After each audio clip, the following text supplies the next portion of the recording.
Hola a todos. Bueno, como lo prometido es deuda, les voy a dar unas pequeñas indicaciones en relación al desarrollo del plan de negocio. En fin, para fijar un poco la situación, recuerden que habíamos hablado de la búsqueda activa de empleo como una de las alternativas para, digamos, el desarrollo de su actividad profesional futura. Y a esto le hemos dado mucha importancia, como ustedes mismos han podido comprobar por la composición del programa y por las charlas que se han impartido en relación con el tema de la búsqueda activa de empleo. Sobre la marcha creo que es interesante también que dediquemos, aunque sea un ratito, a hablar de emprendeduría, porque también puede ser otra alternativa que para ustedes pueden ser muy interesantes. Y sobre todo teniendo en cuenta que puede haber fórmulas, digamos, que podrían ser ir a caballo entre lo que puede ser el empleo por cuenta ajena y lo que puede ser la emprendeduría. De tal manera que, desde un punto de vista de una visión moderna de la gestión, digamos, de búsqueda de empleo o de búsqueda de salidas profesionales, en definitiva, porque de lo que se trata es de tener una actividad que nos permita, digamos, sobrevivir. Eh, Creemos que puede haber fórmulas mixtas, como digo, que realmente nos ayuden a obtener este objetivo, ¿no? Es decir, a ofrecernos no tanto como empleados, como emprendedores que somos capaces de solucionar problemas a otras personas, a otras empresas, a otras organizaciones. Entonces, en este sentido, yo les he preparado un material que creo que les puede ayudar un poco a reflexionar y a definir también dentro de lo que es el plan estratégico personal cuál podría ser su vía, cuál podría ser su camino. Vamos a hablar de emprendeduría, en definitiva, y la emprendeduría no es otra cosa que la toma de iniciativa por parte de una persona determinada para poner en marcha una actividad que debe revertir en un cierto beneficio económico, ¿no? Eso es una manera muy simple de definirlo, pero que nos puede, digamos, ayudar a introducir el tema.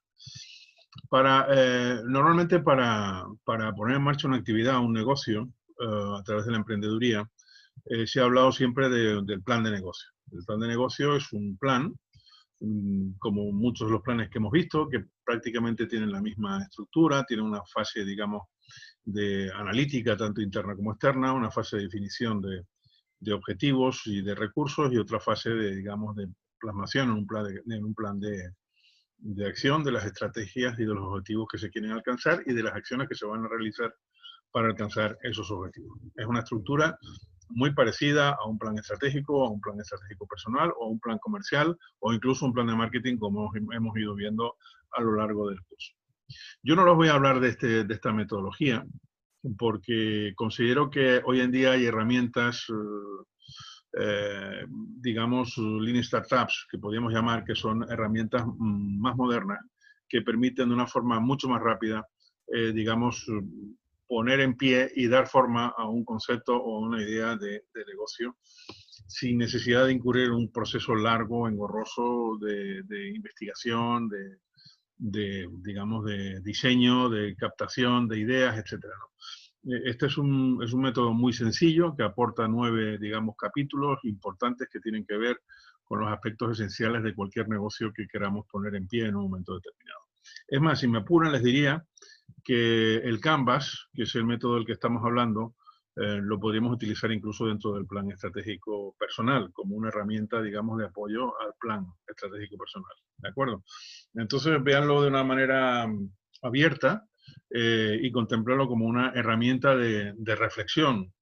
De aquí no va a salir ningún trabajo, ni vamos a hacer ninguna actividad que en un momento determinado pueda significar tarea o lo que sea. Aquí sencillamente de lo que estamos hablando es de que se familiaricen con una metodología, con un sistema de trabajo que les aporta una opción más dentro de lo que puede ser su plan estratégico personal.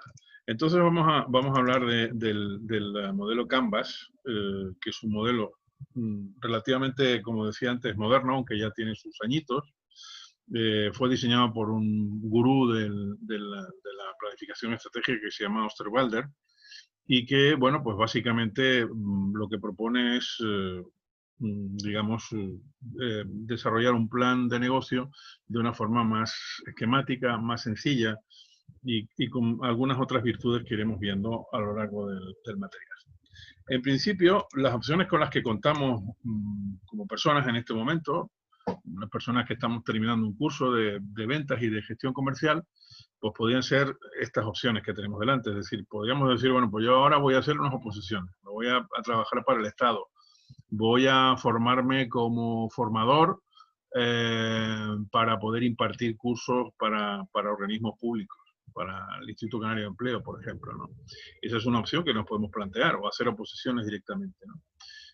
Otra opción sería buscar activamente empleo por cuenta ajena, que es un poco las indicaciones que han recibido de todos los seminarios que he impartido, de los 2 seminarios que impartió María Eugenia, y que espero que les hayan sido de provecho. Yo estoy convencido de que así ha sido. La tercera opción es que seamos profesionales independientes, es decir, autónomos, en régimen de autónomo, y que, bueno, decidamos poner en marcha una actividad que dependa única y exclusivamente de nuestra experticia, de nuestra experiencia, y que realmente satisfaga algún tipo de necesidad en el mercado. Y luego, en una vuelta de tuerca, podríamos hablar de emprender, ¿no? Es decir, oye, pues ya que mi negocio o la actividad esta que he puesto en marcha como autónomo funciona, pues voy a poner en marcha ya una empresa, una entidad empresarial que me permita funcionar de una manera ya distinta, ¿no? En todo caso, repasando un poquito cada una de estas figuras, pues diríamos que el empleo por cuenta ajena significa que la persona decide buscar empleo en una empresa a través de un contrato laboral que firmamos con nuestro contratador, con nuestro patrón, y siguiendo pues algunas de las modalidades que la ley laboral permite en España en este momento. La empresa nos abona el salario y la seguridad social a cambio de nuestros servicios, a cambio de nuestro concurso en la empresa y de nuestra aportación de valor en la empresa. Y nosotros, como empleados, pues digamos que nos sometemos a una serie de, digamos, de directrices que marcan la filosofía, la cultura de la empresa, el cómo se hacen las cosas, la metodología de la empresa dentro de su ámbito interno, y es lógico que el empleado pues tenga que adaptarse a ello, ¿no? La segunda fórmula que veíamos, digna de análisis, porque yo no me voy a ocupar ni de búsqueda de empleo público ni de nada de eso, porque no es nuestro campo, pero en el tema de autónomos, pues tendríamos, la fórmula de autónomos sería la de una persona que trabaja por su propia cuenta, desarrolla una actividad pues relacionada con su experticia, con su profesión. Los autónomos muchas veces son personas que han trabajado por cuenta ajena durante muchos años y en un momento determinado deciden independizarse y montar su propia actividad, ¿no? Sus relaciones con sus clientes ya no son laborales, son más bien mercantiles, se establecen acuerdos mercantiles, y ya no hay ninguna obligación por parte del contratador, digamos, en el corto, medio o largo plazo con el contratado, de tal manera que es una relación pura y simplemente mercantil. Nosotros gestionamos nuestra propia actividad, nosotros nos organizamos, desarrollamos nuestra propia actividad. Hombre, aquí siempre se ha dicho, y es un tema que ustedes deberían considerar, el hecho de que un autónomo no tiene un jefe formal, pero tiene tantos jefes como clientes, ¿no? O sea, muchas veces pues el hecho de trabajar para muchos clientes hace que uno tenga que estar al servicio de esos clientes y aportarle valor a esos clientes, ¿no? Y en definitiva satisfacer las necesidades de esos clientes. Eso hace que tengamos una gran diversidad puede ocurrir que tengamos pues jefes en cada uno de estos clientes. Bueno, esto es una forma de verlo, ¿no? Es puramente anecdótica, pero que tiene también su base real, ¿no? El autónomo tiene además capacidad para contratar empleados, quiero decir que podríamos considerarlo como un empleador en embrión, en la medida en que no es una empresa, pero ya es alguien que puede contratar a gente. Y también es responsable ante la administración pública del abono de todo lo que son sus obligaciones sociales y fiscales. En este país las empresas se han convertido, por así decirlo, en gestorías del gobierno, ¿no? Y bueno, pues tienen que practicar las retenciones a sus empleados, ingresar las cantidades correspondientes de seguridad social y de retenciones del IRPF en Hacienda o en las instituciones correspondientes. Quiero decir que las empresas hacen un poco de gestoría del Estado, ¿no? En el caso del autónomo, pues nosotros nos tenemos que ocupar de nosotros mismos, y si tenemos empleados también tenemos que asumir esa misma esa misma función empresarial, ¿de acuerdo? Y luego es normal que en muchas ocasiones lo que son relaciones estrictamente laborales, por ejemplo, un señor que tiene un solo cliente, pues trabaja para un solo cliente, desarrolla toda su actividad en un solo cliente, incluso se somete a las directrices de ese cliente, en el fondo no es un autónomo, es un empleado.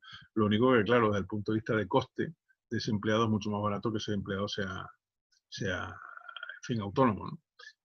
E incluso pues la empresa asume el pago de la seguridad social de este individuo, ¿no? De forma directa o de forma indirecta. Esto está perseguido, digamos, por la ley, pero bueno, en definitiva, eso es otra fórmula que está ahí y que hay que tomar en consideración, ¿no?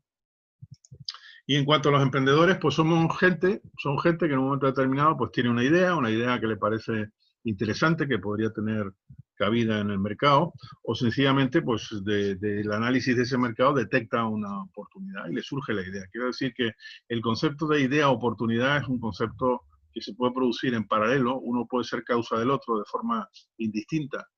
Eh, lo que sí hay que tomar en consideración es que no toda idea es una oportunidad. ¿De acuerdo? Esto es muy importante tomarlo en consideración porque una idea en sí mismo, por más brillante que nos parezca, no es una oportunidad. ¿De acuerdo? Entonces hay mucha gente que cae en la trampa de creerse que una buena idea, una idea aparentemente esférica, que no tiene defectos, que no puede fallar, precisamente es el momento más inadecuado para tomar decisiones de emprendeduría. Es decir, el momento ideal para tomar una decisión de emprendeduría es aquel en el cual tenemos muy claro cuáles son los defectos de la idea. Es decir, de alguna forma, en qué medida las carencias que hay en el mercado, las imperfecciones que hay en el mercado, esas máculas, esas necesidades insatisfechas que hay en el mercado, pues pueden ser satisfechas con rentabilidad, ¿no? Aparte de eso, aparte de detectar oportunidades y de generar ideas, el emprendedor tiene que buscar los recursos necesarios para poner en marcha su actividad, recursos de tipo económico, etcétera, ¿no? Incluso pues de tipo de recursos humanos, materiales, etcétera, etcétera. Los emprendedores empresariales suelen empezar como autónomos, ¿vale? Y luego a la larga pues acaban derivando por condicionantes de dimensión, de tamaño, de actividad, incluso de conveniencia fiscal, acaban adoptando la forma de empresa, ¿no? Hay otra fórmula jurídica, es decir, hay cooperativas, hay otras opciones, pero bueno, en definitiva de lo que se trata es de que tengamos una idea más o menos somera de las opciones con las que contamos. De tal manera que un autónomo o un emprendedor, perdón, puede operar de manera totalmente independiente o puede crear una sociedad en la cual pues participan otros socios, ¿de acuerdo? Entonces, recuerden que los dos aspectos fundamentales que tenemos que considerar desde el punto de vista de la definición de lo que es un emprendedor es que es una persona con iniciativa propia, que tiene una idea, que tiene digamos, detecta una oportunidad en el mercado y está en condiciones de encontrar y de obtener los recursos necesarios para salir adelante.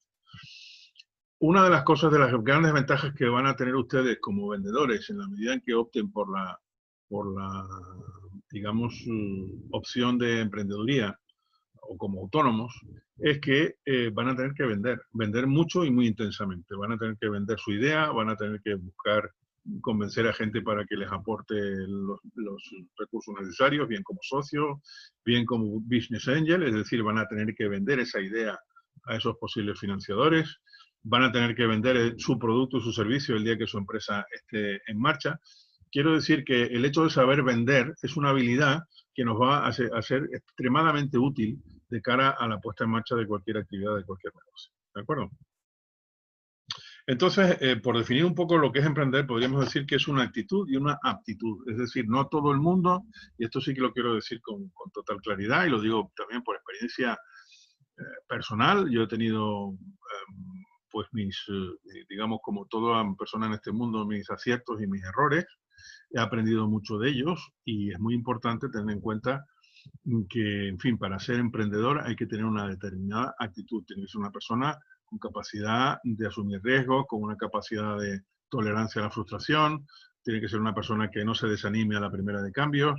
En definitiva, tiene que ser una persona que sepa claramente diferenciar, que tenga los pies en el suelo y que establezca claramente esa diferencia de la que hemos hablado entre idea y oportunidad. Entonces, por definirlo de otra manera, podemos decir que desde el punto de vista del ámbito empresarial, un emprendedor es una persona que crea una empresa o que incluso ya dentro de la empresa pues se dedica. Es decir, ustedes habrán visto que muchas veces las empresas buscan gente con espíritu emprendedor. No es porque estén buscando empleados que quieran ser empresarios, sino porque están buscando personas que tengan esa actitud de emprendeduría que a veces es necesario para garantizar que la compañía esté en un proceso constante de innovación y de desarrollo de sus actividades, ¿no? Y por último, decirles que el emprender significa, puede tener acepciones distintas. Yo puedo emprender en el mundo de la empresa, puedo emprender en el mundo de las actividades de tipo social, es decir, una emprendeduría sí puede desembocar desde el punto de vista social en la creación de una ONG que se va a dedicar de una manera especializada a solucionar algún problema de tipo social, o puede ser también de tipo cultural, ¿de acuerdo? Entonces, emprender significa poner en marcha algo normalmente desde cero, ¿no? En condiciones normales. Sea una empresa, sea una actividad social o sea una actividad de tipo cultural. El proceso de puesta en marcha de un negocio, de una actividad de emprendeduría, que es en la que yo me quiero centrar, en la emprendeduría empresarial, pues tiene varias etapas. La primera es cuando surge la idea, la oportunidad. Fíjense ustedes que esos dos conceptos los he puesto, digamos, en pie de igualdad, porque no hay uno antes que otro. Puede ocurrir que primero surja la idea y luego desde esa idea emane la oportunidad. Digamos, oye, si esta idea es buena, porque además hay una oportunidad en el mercado para tal. Ahora, esta idea no, esta idea es como una bolita de Navidad que está ahí suspendida, que es perfecta, muy bonita, brillante, pero que realmente desde el punto de vista práctico no nos va a representar ninguna ventaja, digamos, ni nos va a permitir vivir de ella, ni muchísimo menos, ¿de acuerdo? Entonces, idea o oportunidad son dos conceptos primarios, básicos de cualquier actividad de emprendeduría. A continuación, y si vemos que es un tema viable, lo desarrollaríamos un plan de negocio. Un plan de negocio es un plan, como hemos dicho, muy parecido a cualquier otro plan estratégico de los que hemos estado viendo a nivel de plan estratégico empresarial, plan estratégico personal, que es en el que ustedes están trabajando en este momento, un plan de comercial o un plan de marketing, ¿de acuerdo? Y a continuación vamos a buscar y a captar los recursos necesarios. Esto tiene que estar plasmado, lógicamente, en el plan de negocio, de dónde van a salir los recursos tecnológicos, humanos, económicos necesarios para poner el negocio en marcha, ¿no? Y luego, bueno, pues darle forma, digamos, jurídica y funcional y operativa a esa idea que es la creación de la empresa, ¿de acuerdo? Entonces, decíamos que teníamos dos opciones. Uno, lo que es el plan estratégico o el plan tradicional, es un plan de negocio, el llamado plan de negocio de toda la vida, que tiene una estructura que tienen ustedes aquí más o menos expuesta, es decir, fíjense que se parece, como hemos dicho, a todos los planes que podemos poner en marcha, y que realmente pues, nos va a servir como referencia para montar el negocio. El esquema del plan estratégico tradicional es un esquema bastante, digamos, engorroso. Requiere de muchas horas, de mucho trabajo, de mucha concentración. No es fácil a veces modificarlo. La metodología implica que la asociación la asociación de conceptos o de variables no es fácil de establecer y muchas veces pues esto no nos permite hacer una reflexión estratégica definida, ¿no? Nos ciña a un determinado esquema, a una determinada forma de hacer las cosas, pero no nos da un enfoque, digamos, adecuado, ¿no? Un plan de negocio podemos definirlo como una representación comercial del modelo que queremos llevar a la práctica. Definir el modelo de negocio, es decir, cuáles son los aspectos fundamentales, los aspectos clave que van a hacer que nuestro negocio funcione de una manera determinada. Zara es un modelo de negocio, IKEA es un modelo de negocio. ¿En qué se fundamenta? Pues se fundamenta en una relación, en planteamientos de inmediatez, basados en automatismos, basados en logística, basados digamos, en un conocimiento muy profundo de lo que es el mercado. Eso es un modelo de negocio. Entonces, de alguna forma el plan de negocio tiene que contemplar todas aquellas actividades que un empresario tiene que poner en marcha para que tenga un desembarque más o menos seguro en el mercado. Y digo más o menos porque la seguridad absoluta no existe. ¿De acuerdo? Vivimos en un mundo dinámico, nosotros podemos hacer un análisis de entorno concreto, definir una determinada coyuntura en un momento determinado, pero a la larga, por las razones que sean, esa coyuntura evoluciona, esa coyuntura cambia y hace que las condiciones en las cuales estamos llevando adelante la actividad ya de una forma práctica no tienen nada que ver con la forma en la que la veíamos inicialmente. ¿De acuerdo? Por eso no es conveniente que los procesos de elaboración de los planes de negocio se alarguen demasiado en el tiempo. ¿De acuerdo? Entonces, los planes de negocio responden primero a una necesidad de definir el modelo de negocio y las actividades estratégicas que ese modelo implican. En segundo lugar, la viabilidad económico-financiera de la actividad, del negocio, es decir, oye, esto es rentable, no es rentable, vamos a hacer unos números mínimos que nos permitan inferir si realmente esto es rentable o es viable o no lo es. Puede ocurrir en un momento determinado que para nosotros, y es una de las causas de fracaso de muchas empresas, ¿no? Es decir, empresas que parten de cero, que no tienen una estructura creada, que tienen que empezar a relacionarse con el mercado, tienen que empezar a construir relaciones, etcétera, ingresan en un proceso muy lento, ¿no? Entonces, de actividad. En cualquier otra empresa que ya tenga una actividad desarrollada y que quiera diversificar y entrar en un nuevo negocio, lo va a tener obviamente mucho más fácil, ¿de acuerdo? Desde el punto de vista de viabilidad económica. Y luego la imagen general que la empresa quiere proyectar ante el resto de la sociedad. Ese posicionamiento, ese concepto del que tanto hemos hablado a lo largo del curso. ¿De acuerdo? Esto es, en definitiva, un plan de negocio. Si estableciésemos una comparativa como la que tienen delante entre el método tradicional de plan de negocio y el modelo Canvas, que es el que yo les quiero explicar hoy, pues diríamos que el método tradicional es muy lento, es poco preciso desde el punto de vista de la gestión, es más bien exhaustivo, requiere de mucho trabajo, de mucha dedicación, de mucho esfuerzo. El introducir cambios en el plan suele ser bastante engorroso por todas las implicaciones que antes les comentaba, y son procesos, como digo, largos. Desde el momento en que uno empieza a hacer un plan de negocio hasta que termina, puede pasar incluso un año, ¿no? O año y medio o 2 años incluso. ¿De acuerdo? Todo depende un poco de la capacidad de acceso a fuentes de información que podamos tener en el momento determinado.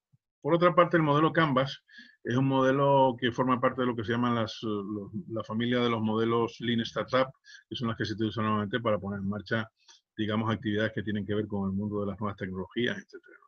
Y es un modelo que nos permite actuar mucho más rápidamente, es mucho más preciso. El otro es más exhaustivo, pero este es más preciso. Este va a aquellos aspectos que se consideran fundamentales en la gestión de cualquier negocio. ¿De acuerdo? Por otra parte, es fácilmente modificable. ¿De acuerdo? No tiene las dificultades de introducción de cambios que tiene el sistema tradicional. Aparte que es un sistema abierto y participativo. Y yo añadiría más, es un procedimiento creativo. Da mucho más pábulo, mucha más opción a la creatividad en el desarrollo del plan, ¿no? Y el resultado se ve de un vistazo. Quiero decir, cuando uno coge la hoja del Canvas, que ya veremos cómo es, y lo ve y te haces perfectamente idea de cuál es el plan, en qué consiste el plan, cuál es el modelo de negocio, cómo se va a desarrollar con sus clientes, cómo se va a llevar el tema de la comercialización, el tema de la financiación, etcétera, con un solo golpe de mirada, ¿no? Como dicen los franceses, es un coup d'œil, es decir, un golpe de ojo, suficiente para hacerte una idea de lo que tienes delante. ¿De acuerdo? Entonces, esta es la ventaja que tiene este sistema del modelo Canvas, que, como digo, primero se enfoca sobre los aspectos más importantes del plan. Son 9 aspectos fundamentalmente que se fijan en el método. Y luego, por otra parte, estos 9 capítulos de alguna forma se subdividen en 4 áreas fundamentales, que son los clientes, la oferta que tenemos, que vamos a hacer al mercado, las infraestructuras que necesitamos para ponerlo en marcha y la viabilidad económica. Es decir, son 4 aspectos claves fundamentales del plan. Los clientes, la oferta, las infraestructuras y la viabilidad económica. Son 4 variables que a su vez se descomponen luego en 9 aspectos básicos que son los que vamos a ver a continuación. Es decir, en primer lugar vamos a hablar de, fíjense que tienen un esquema que se define en la base, que empieza por la base, que es la estructura de costes y la línea de ingresos, es decir, de qué manera están estructurados los costes de la empresa, de la organización, y de qué manera la empresa va a generar ingresos. Esto es, como digo, la base. A continuación tenemos una serie de aspectos como son los que tienen que ver con los aspectos clave de la empresa, es decir, nuestros socios clave, es decir, qué agentes hay en el mercado que van a influir en la marcha de nuestro negocio, qué actividades clave tenemos que desarrollar con maestría y con solvencia, y que nos van a ayudar a generar ventajas competitivas y a reducir costes incluso, y cuáles son los recursos clave con los que tenemos que contar la empresa desde el punto de vista tecnológico, de producción, de logísticos, etcétera, ¿no?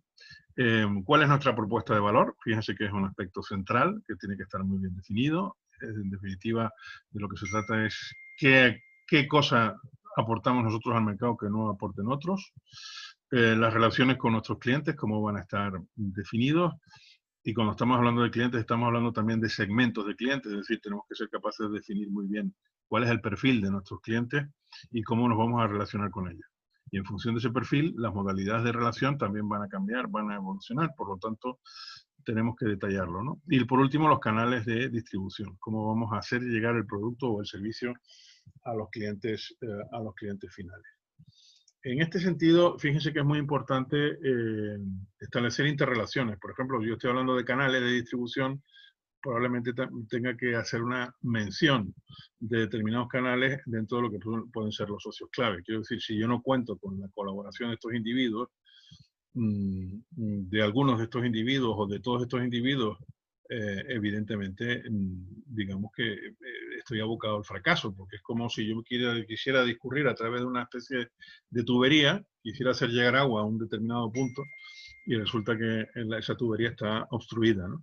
No puedo llegar al final. Por lo tanto, es muy importante considerar que muchos canales pueden ser a la vez socios claves. Tenemos que saber establecer interrelaciones entre la estructura de costes y la línea de ingresos. Es decir, aquí no se trata en absoluto de hacer un listado de aspectos o de variables que podríamos clasificar dentro de cada uno de estos epígrafes, sino que tenemos que ser capaces de establecer implicaciones e interrelaciones entre ellos.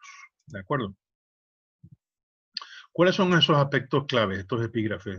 Por estos textos de aquí que no leen, no se preocupen, porque de lo que se trata básicamente es de que vean cómo se estructura desde el punto de vista metodológico, un modelo de Canvas Model de negocio, pero digamos que los aspectos claves están aquí, es decir, quiénes son nuestros aliados clave, quiénes son las actividades, cuáles son las actividades claves que tenemos que desarrollar, cuáles son los recursos clave, ¿de acuerdo? ¿Cuál es nuestra oferta de valor? ¿Qué es lo que nos va a hacer diferentes? ¿Qué es lo que va a hacer que un cliente pague por nuestro producto, por nuestro servicio? ¿Cómo van a ser las relaciones con nuestros clientes en función de los diferentes segmentos de mercado que hemos decidido convertir en nuestro público objetivo? ¿Qué papel juegan los canales de distribución? ¿Cuál es nuestra estructura de costos y cuál es nuestro flujo de ingresos? ¿De acuerdo? Entonces yo voy cumplimentando cada una de estas informaciones en cada uno de estos epígrafes, de manera tal que de un golpe de ojo, fíjense que en una sola vistazo yo me hago una idea de cuál es el plan de negocio que quiere llevar adelante y en qué consiste el plan de negocio que quiere llevar adelante esta empresa, ¿no? Entonces, bueno, vamos a empezar por la base del plan de negocio. Recuerden que la base es esta de aquí, es decir, la estructura de costes y la línea de ingresos. Empezando por la base, vamos a intentar definir cuál es nuestro modelo financiero, es decir, nuestra estructura de costes. Esto es muy importante que lo miremos porque aquí puede estar la causa del fracaso muchas veces de los planes de negocio. Yo siempre he dicho que el marketing y la venta es una función fundamental, estratégica fundamental dentro de la empresa. Pero no perdamos de vista que una organización que está empezando a funcionar tiene un aspecto, digamos, esencial en su línea de flotación, que es el de sus costes. De tal manera que es un tema muy delicado. Cuando yo hago un plan de negocio, tengo que dedicar mucha atención y mucha concentración al plan financiero y a definir el modelo financiero en el cual me quiero mover. ¿Qué quiere decir? Que yo podría definir que hay dos modelos en dos extremos, ¿no? Luego hay fórmulas intermedias, pero para que nos entendamos puede haber dos modelos, digamos, muy bien definidos. Uno puede ser el modelo de la gran distribución, modelo Mercadona, por ejemplo, que se llama, ¿no? Es decir, Mercadona cobra al contado a sus clientes, tiene ese dinero en su tesorería durante 90 días, en su cuenta en el banco, y a los 90 días le paga a su proveedor.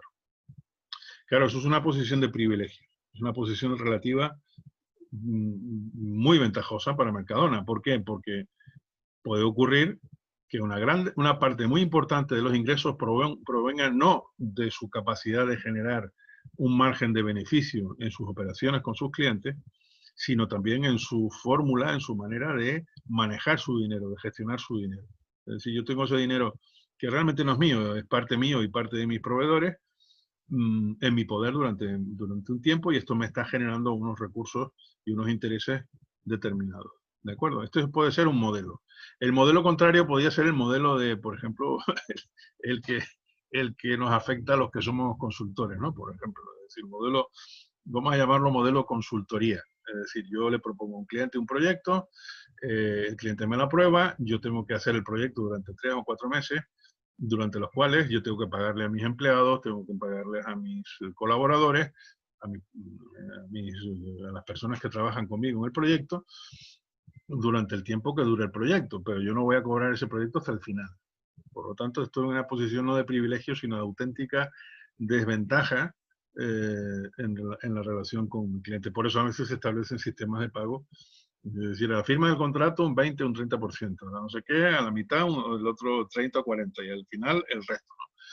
Quiero decir que de alguna forma es una manera de garantizar la tesorería, el flujo de tesorería que necesita una empresa para poder funcionar. Pero en condiciones normales yo cobraría al final del trabajo, por lo tanto voy a estar trabajando durante 3 o 4 meses sin percibir ingresos en este sentido, ¿de acuerdo? Entonces es importante entender que hay un modelo que es un modelo de ingreso inmediato, de entrada inmediata de dinero, con la ventaja de que ese dinero se queda en mi caja durante X tiempo, y el modelo, digamos, tipo consultoría, en el cual yo tengo que adelantar trabajo, recursos, personal, etcétera, etcétera, y solamente voy a cobrar al final. Esto implica que yo tengo que velar mucho por mis márgenes, es decir, yo tengo que, con los márgenes, con el beneficio que yo obtengo de esa actividad, tengo que ser capaz de financiar ese periodo, digamos, esos periodos de no ingresos y sí de trabajo, de aportación, digamos, de apuesta hacia un trabajo final que se cobrará al final. ¿Estamos de acuerdo? Entonces, en estos dos modelos hay digamos, una especie de un acordeón, una serie de opciones distintas que pueden valernos en un momento determinado para entender cuál va a ser nuestro modelo de negocio. Esto es fundamental, porque piensen ustedes que cuando una empresa se pone en marcha, una de las cosas que le tiene que cuidar, vigilar mucho es el punto de equilibrio, el break-even, que se llama. Es decir, el punto de equilibrio es aquel en el cual se cruzan los ingresos y los gastos. Es decir, a partir del cual la empresa, no digamos que empiece a ganar dinero, pero no lo pierde. Quiero decir que produce lo mínimo necesario para cubrir los costes y los gastos de la empresa, de la organización. Y bueno, si soy un modelo consultoría, una de las cosas que tengo que prever cuando pongo en marcha mi negocio por primera vez es que voy a estar X tiempo sin percibir ingresos. Y durante ese tiempo tengo que pagar sueldos, tengo que pagar salarios, seguridad social, alquileres, etcétera, etcétera. Por lo tanto, tengo que tener muy claro de qué manera voy a cubrir esos periodos de break-even. Lo voy a cubrir con capital propio, es decir, con el capital que estamos aportando a la sociedad, los socios que formamos parte de ella, o tengo que recurrir a financiación externa, como pueden ser digamos, bancos, entidades financieras, o voy a buscar el apoyo de business angels, es decir, de organizaciones o de personas que aportan dinero o capital operativo para que la empresa pueda funcionar durante un tiempo determinado. ¿Estamos de acuerdo? Entonces tengo que tener esto muy claro y muy bien definido. ¿Cómo voy a financiar mi llegada hasta el punto de equilibrio, hasta el break-even?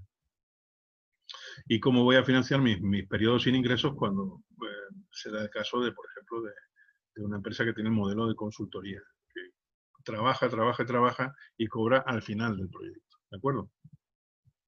cuáles van a ser las fuentes de financiación de esos periodos, ¿no? Y luego, cuál va a ser nuestra estrategia de relación de valor, de generación de valor. Fíjense que aquí estamos de alguna forma relacionando nuestra estructura de costes con la propuesta de valor de la compañía. La propuesta de valor implica siempre un coste y esto es un tema que tengo que tener de alguna forma claro, ¿no? Entonces, la estrategia de generación de valor es un factor importante a considerar dentro de lo que es la gestión financiera de la empresa. Bien, ¿de dónde van a salir los ingresos? Volvemos al segundo capítulo, es decir, aquí estamos hablando en la base, como decía, de la línea de ingresos, de la línea de estructura de costes, ahora vamos a hablar de las líneas de ingresos. ¿De dónde sale el dinero, digamos, que va a alimentar financieramente a la organización, ¿no? Entonces, bueno, en primer lugar están aquellos que se generan con la propia actividad. Es decir, oye, yo compro o fabrico y vendo. Y de esa actividad yo obtengo un margen. Soy una empresa fabricante o una empresa distribuidora que vende cualquier producto o cualquier servicio al mercado. ¿De acuerdo? Esa es, en condiciones normales, suele ser la vía más importante de financiación de una empresa. De ahí que si nos equivocamos en una posible previsión de ventas, nos estaremos equivocando evidentemente en la fuente de ingresos fundamental. ¿De acuerdo? Luego están los ingresos de tipo financiero, es decir, oye, pues la empresa, como en el caso de Mercadona, tiene una cantidad de dinero, una cantidad de recursos disponibles a su disposición durante un tiempo determinado y eso le va a generar unos intereses, unos ingresos financieros que se llaman, que no proceden de la actividad fundamental de la empresa, pero que proceden de su capacidad de generar un movimiento de capital determinado. ¿De acuerdo? Luego están las explotaciones, es decir, pues puede ocurrir que yo en un momento determinado reduzca mis costes y diga, bueno, pues voy a coger esta nave industrial que ya no voy a utilizar o esta nave de centro distribuidor que ya no voy a utilizar y la voy a alquilar. ¿De acuerdo? Y esto me va a generar unos ingresos de explotación pues adicionales a los que ya tengo. Bueno, pues eso es otra forma legítima de que una empresa obtenga ingresos. Otras pueden ser aportaciones de los socios. Es decir, yo puedo decirles, miren, señores, hasta que en un momento determinado yo sea capaz de hacerle frente a mis costes fijos y costes variables y llegar a mi break-even, a mi punto de equilibrio, pues digamos que yo necesito que ustedes realicen una serie de aportaciones a la empresa de carácter mensual. ¿De acuerdo? Esta puede ser otra. Entonces es muy importante ver cómo se relacionan los ingresos con la estructura de costes, con las obligaciones, ¿no? Piensen que los sueldos, los salarios, la seguridad social, eso son todas obligaciones fijas, son costes fijos que la empresa va a tener que hacer frente, quiera o no quiera. Y entonces, ¿en qué medida voy a conseguir que mis ingresos sean capaces de cubrir esas obligaciones? Esa es una de las partes de la servidumbre más desagradable que tiene cualquier emprendedor. Porque cuando uno monta una actividad, pues adquiere obligaciones y hay que responder de ellas. ¿De acuerdo? Siempre están las fórmulas de negociar con los empleados, decirles, bueno, pues voy a pagar en dos fases o lo que sea, pero en condiciones normales hay que responder a tocateja y esto tenemos que tenerlo perfectamente previsto. Creo que no vale la pena abundar más en las implicaciones que de parte y parte tienen la parte de la estructura de costes con la fuente de ingresos de la organización. Otro aspecto importante, ya yéndonos a la parte, digamos, superior del Canvas, para que no nos perdamos, lo tenemos aquí, es decir, vamos a hablar de este capítulo que es el capítulo de los socios clave de la empresa, ¿no? En definitiva, aquí se trata de tener muy claras cómo van a ser nuestras relaciones con todos aquellos agentes de tipo externo que van a tener una influencia determinante en la marcha de mi negocio. Yo he puesto gestión del negocio, pero quizás es un término un poco exagerado. En la marcha del negocio en general, ¿no? Es decir, por ejemplo, los proveedores. ¿Cómo van a ser mis relaciones con mis proveedores? Bueno, evidentemente, esto tiene una relación directa con la estructura de costes de la que hemos hablado en este momento, es decir, de los modelos financieros a los cuales nos queramos acoger en un momento determinado. Los proveedores van a ser nuestros financiadores o van a ser todo lo contrario, van a ser unos pelmazos que nos van a estar tocando todos los días para cobrarnos, etc. Por lo tanto, la función y la labor de los proveedores desde el punto de vista financiero y desde el punto de vista de servicio, de relación, de operatividad, son muy importantes. Y esto lo tenemos que tener muy bien definido, muy claro, ¿de acuerdo? Nuestros proveedores son agentes clave dentro de cualquier empresa. Esto forma parte, digamos, de los cinco elementos clave de Porter, ¿no? De los 5 elementos, digamos, que Porter define como fundamentales o como esenciales dentro de cualquier negocio, ¿de acuerdo? El segundo aspecto son los fabricantes. Fabricantes que pueden ser pues, los diferentes proveedores fabricantes que realmente pueden en un momento determinado ser socios, colaboradores en actividades tales como pueden ser investigación y desarrollo, como puede ser el desarrollo de productos, etcétera, etcétera. Es decir, el contar con socios fabricantes que tengan implicaciones de tipo tecnológico, etcétera, es importante que los tengamos en consideración. Es decir, un poco aguas arriba, viendo la parte, digamos, de aprovisionamiento, estaríamos hablando de proveedores, de socios proveedores o de socios fabricantes, y luego tendríamos que tener en cuenta los canales de distribución, es decir, qué es lo que va a pasar desde el momento en que el producto sale de nuestra empresa y llega al cliente o al consumidor final. Por lo tanto, el papel de los canales de distribución es muy importante. Fíjense que los canales de distribución tienen un valor estratégico esencial y ya veremos que tienen unas implicaciones importantísimas, ¿de acuerdo? Luego están las entidades financieras, es decir, oye, yo necesito una póliza que me responda de esta manera. Esa póliza va a funcionar, no me va a funcionar, me van a empezar a devolver ustedes pagarés, me van a empezar a hacer la puñeta hablando mal y pronto con mis proveedores, etcétera, etcétera. Por lo tanto, las entidades financieras tienen digamos, una variable muy importante a considerar a la hora de analizar los clientes clave, los socios clave de la empresa. Y luego todo lo que pueden ser aliados estratégicos similares, es decir, incluso nuestros propios competidores, porque nosotros podemos establecer alianzas de colaboración, incluso con la competencia, ¿no? En el sector del automóvil esto lo estamos viendo todos los días. Toyota, Renault, el grupo PSA y Renault se ponen de acuerdo para desarrollar modelos conjuntos. Es decir, los vehículos de carga media de Toyota en el fondo son Renault, ¿vale? Y la clase A de Mercedes es Renault. Y bueno, y así sucesivamente, podríamos poner muchos más ejemplos, ¿de acuerdo?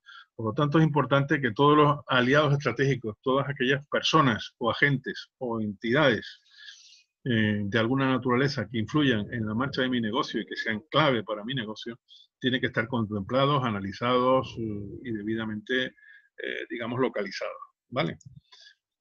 Vamos a hablar de las actividades clave. ¿Qué cosas tengo que hacer yo en mi empresa de una forma específica, concreta, única, diferente, que me permita en un momento determinado incrementar mi capacidad competitiva, mi competitividad, y aparte de eso me van a permitir diferenciarme en algún término, en términos de abreviar determinados plazos de entrega, es decir, hacer las cosas de una forma más rápida y más eficaz y con mejor calidad a ojos de mi cliente, ¿no? Y aquí podemos entender que están incluidas todos aquellos aspectos que tienen que ver con la logística, con los sistemas de producción, con las fórmulas de prestación de servicios, etcétera, etcétera, etcétera. Por lo tanto, esto de los socios clave también es muy importante, ¿de acuerdo? Que lo tomen en consideración y las actividades clave. Piensen que a veces muchas empresas toman la determinación de que algunos aspectos o actividades clave que no forman parte del core business, pero que son muy importantes, se puedan externalizar en un momento determinado. Por ejemplo, yo puedo decir que la logística, que es una actividad clave dentro de mi empresa, pues pase a ser externalizada y a ser desempeñada por un socio clave en este caso. Puede ser un operador logístico en este sentido, ¿no? ¿De acuerdo? No sé si me siguen. ¿De acuerdo? Y luego otro aspecto importante son los recursos clave. Aquí esto no requiere mayor explicación. ¿Con qué soportes cuento para poder desarrollar mi actividad? ¿Vale? Estamos hablando de soportes humanos, personas, expertos, conocedores, gente con vocación de servicio, buenos vendedores, etcétera, etcétera. ¿Quiénes son los que van a desempeñar esa función? ¿Cómo definiría mis recursos humanos? ¿De acuerdo? Y también en este sentido, ¿cómo definiría las necesidades que tiene este equipo para convertirse en un equipo óptimo? ¿Vale? Esto es muy importante y esto puede incluir pues, criterios de contratación de nuevas personas, la implementación de estrategias de formación, etcétera.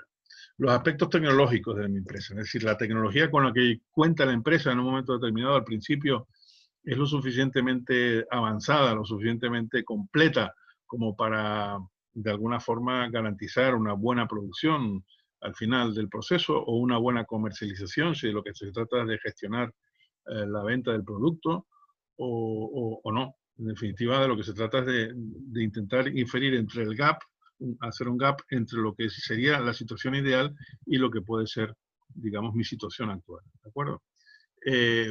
Patentes y marcas son recursos, evidentemente. Yo tengo cuento con una buena marca, ¿no? Puede haber una empresa que en un momento determinado, para empezar, una de las cosas que adquiere para un recurso que adquiere es una marca de otra empresa, ¿no? Oiga, yo quiero trabajar con su marca. ¿En cuánto me la vende? Bueno, esto pasa a ser patrimonio de la empresa y por lo tanto, con todas las consideraciones que hemos hecho en relación al valor de la marca, pues puede ser una manera de que una empresa no salga de cero a la hora de poner en marcha su actividad. Digamos que se vale de una marca conocida en el mercado, con una serie de atributos reconocidos y positivos para la empresa. Nuestros procedimientos, nuestros sistemas internos de trabajo, cómo estamos organizados.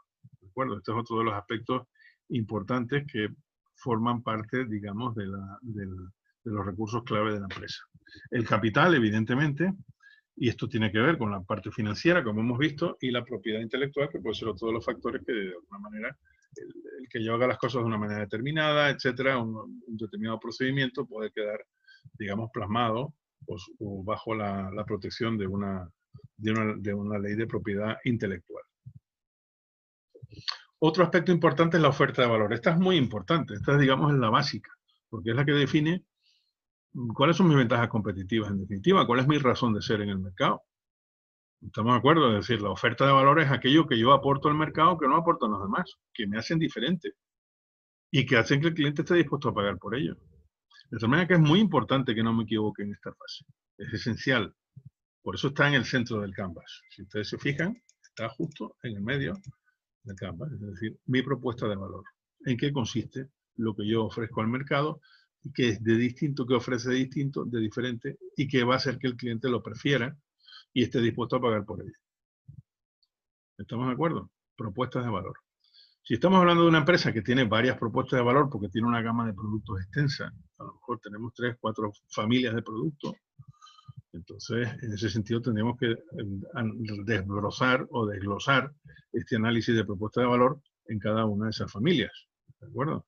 Entonces, una familia que la voy a vender porque es distinta, porque es un tema totalmente original. La otra la voy a vender porque es más barata y la otra la voy a vender sencillamente porque es una forma de prestar un servicio determinado al cliente. ¿De acuerdo? Entonces, los criterios que a seguir en este sentido son muy amplios. Pero es importante que tengamos claro por qué nos van a comprar los clientes. ¿De acuerdo? Y aquí, esto es lo que se define en lo que se llama propuesta de valor. ¿Vale? Oferta de valor también se llama, ¿no? Otro aspecto importante son los segmentos de clientes. La mayoría de las empresas no se dirigen a un solo segmento de clientes, se dirigen a diversos segmentos de clientes, ¿de acuerdo? Por lo tanto, tenemos que tener muy claro cuáles son esos segmentos de clientes y definir cada uno de ellos en base a sus hábitos, sus perfiles, etcétera. De esto hemos hablado ya sobradamente en el curso de ventas, en la parte de marketing y la parte del plan comercial. Es decir, básicamente, cómo son estos clientes, qué hábitos tienen, cómo puedo llegar a ellos, cómo puedo conseguir que conozcan mi producto o mi servicio. Por lo tanto, los segmentos de clientes son esenciales. Y a partir de ahí, ¿cómo voy a construir las relaciones con esos clientes? Es decir, yo voy a ser una empresa puramente online, a mí no me va a ver nadie el careto, a mí todo el mundo me va a conocer a través de una voz sintética, a través de un contestador automático, o me van a conocer a través de una web, o van a tener acceso, o mi comunicación, digamos, de contenido va a ser a base de blogs, de contenido en blog. Voy a tener tiendas online, voy a tener tiendas físicas, es decir, de qué manera voy a articular mi relación con mis clientes y cómo va a ser mi modelo de relación con los clientes, ¿de acuerdo? Si va a ser un modelo automatizado, mecanizado, tecnologizado al máximo, o puede ser personalizado o fórmulas mixtas, ¿de acuerdo? Entonces es un tema que tengo que saber definir porque aquí conviene hacer un ejercicio muy interesante, que es el de intentar definir cómo va a ser la experiencia que el cliente va a vivir en su contacto con nuestra oferta de valor. ¿De acuerdo? Cómo va a ser esa experiencia y cómo va a producirse esa conexión entre cliente y oferta de valor. ¿Estamos de acuerdo? O sea que esto es básicamente otro de los aspectos a considerar dentro del Canvas. Y por último están los canales de distribución. Es decir, podemos estar hablando de canales directos o canales indirectos, canales propios o de socios. Canal directo significa que yo hago llegar mi producto directamente al cliente final. Digamos que agoto la distribución. Yo soy un panadero y llevo el pan directamente al hogar de mis clientes. Eso es una distribución directa. Lo hago con mi propia camioneta. Eso es distribución a través de canales propios, con distribución directa, pero también lo puedo hacer a través de una empresa que se dedica a hacer repartos todas las mañanas. Y yo le entrego el pan y él la distribuye. Quiero decir que puede ser, digamos, una distribución directa, pero a través de socios, digamos, que hacen el reparto efectivo. Es decir, a través de un determinado nivel o grado de externalización del servicio. Piensen, por ejemplo, en lo que son las tiendas, ¿no? Mango, por ejemplo. Mango es todos diríamos que es una marca de ropa que distribuye su producto a través de canales propios y de distribución directa. Es decir, no hay ninguna intermediación entre el cliente, entre la fabricación, el proceso de producción, que puede ser también externalizado, lo más probable es que lo sea, y, digamos, el momento en que el cliente adquiere el producto a través de las tiendas. ¿De acuerdo? Entonces ya estamos hablando de canales propios con una distribución indirecta mínima, porque es un eslabón de la cadena que yo controlo absolutamente, ¿no? Y luego están los establecimientos físicos o la venta online, que puede ser otra de las fórmulas que yo puedo optar. Es decir, yo vendo a través de tiendas online o vendo a través de tiendas físicas o a través de ambas a la vez. ¿De acuerdo? Entonces el mix de canales de distribución es un tema que tenemos que tener perfectamente bien definido y bien claro. De tal manera que fíjense lo sencillito que es el proceso, digamos, de elaboración del Canvas. Es un modelo muy sencillo, muy rápido, muy escueto, muy abierto, muy participativo y también muy creativo. ¿De acuerdo? De tal manera que permite improvisación, permite cambios, permite aportaciones, etc. Y el método es a base de post-it. Normalmente se hace una tabla, como esta que tienen aquí, donde ven cada uno de los puntos que componen los epígrafes esenciales del plan. Y, bueno, pues las personas involucradas en el desarrollo del plan van pegando sus tips, sus pegatinas, con sus notas en cada una de estas áreas, ¿no? Cuando ya se ha terminado, digamos, de hacer o de aportar todas las ideas relacionadas con cada uno de estos epígrafes, entonces llega el momento digamos, de resumirlas y de pasarlas a limpio y de ponerlas en limpio.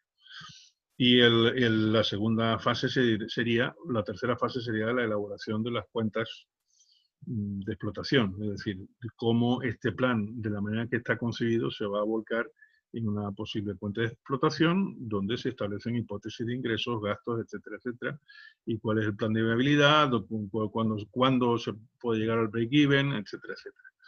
Es decir, que sería la parte de soporte técnico financiero del plan. Pero el plan en sí mismo estaría perfectamente elaborado. Y además tiene la ventaja de que a mí me ponen esto delante y yo tengo una idea perfectamente clara de lo que Innocabi, en este caso, que es el ejemplo que les he puesto, pues va a desarrollar en su plan de negocio. ¿Verdad? Entonces, fíjense que, por ejemplo, aquí han cambiado un poco la fórmula, la han adaptado a su negocio, a su actividad, pero hablan de problema y de solución, de cuáles son las métricas claves de la actividad, cuál es la proposición única, las ventajas especiales, los canales, el segmento de clientes y también la estructura de costes y de ingresos perfectamente, digamos, detalladas, ¿no? Este es otro ejemplo. Este se ve un poquito peor, pero bueno, yo espero que lo puedan, al proyectarlo, al ampliarlo a la presentación, lo puedan ver perfectamente, pues es el de otra empresa distinta, donde pues se establece cuáles son los criterios que van a seguir a la hora de poner en marcha su actividad relacionada con el mundo de la comunicación. ¿Vale? Sería la idea básica. Bueno, quiero terminar diciéndoles una cosa importante. Hay mucha gente que utiliza este mismo sistema, este mismo plan, para, digamos, desarrollar su plan estratégico personal. Yo no se los recomiendo como herramienta única, pero sí como herramienta de apoyo. para poner sus ideas en orden, etc. Lo único que tienen que hacer es cambiar estos epígrafes y adaptarlo. Es decir, la estructura de costes y la fuente de ingresos yo la mantendría. Los socios clave, en lugar de empresas, etcétera, pues podría poner pues, a lo mejor posibles contratadores, posibles clientes, posibles fuentes de financiación.